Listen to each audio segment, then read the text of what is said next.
épouses, des sœurs de soldats au front. Tous les jours, ils écrivent à l'être aimé et tous les jours, celui-ci leur répond. Parce qu'il soutient le moral, le courrier est absolument essentiel aux soldats.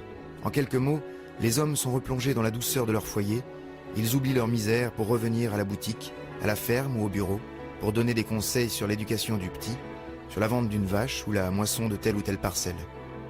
À l'arrière, on conserve précieusement les lettres de l'absent. À l'avant, on les lit et relit, et personne ne commettrait le sacrilège de les jeter. D'ailleurs, dès qu'ils sont relevés des tranchées, les soldats s'adonnent à ce qu'Henri Barbus nomme l'atelier d'écriture. C'est qu'il faut rassurer sa famille. Dire que l'on est encore en vie et dire que l'on s'aime, parce que l'on peut mourir demain. Mais il ne faut surtout pas inquiéter, aussi on assure garder un bon moral et tenir un coin pépère où les boches se tiennent bien tranquilles. À quoi sert de dire la vérité et de semer la panique chez ceux qui vous aiment? Nous rédigeons pour l'arrière une correspondance pleine de mensonges. Nous leur racontons leur guerre, celle qui leur donnera satisfaction. Reconnaît le soldat Gabriel Chevalier. Qu'elle en a charrié de la correspondance, cette guerre.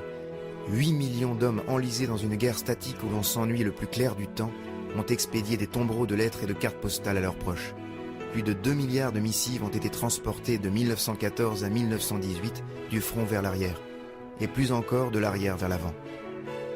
Sans parler des 200 000 colis expédiés quotidiennement vers le front par les mamans et épouses inquiètes qui couvrent de gâteries leurs petits ou leurs maris.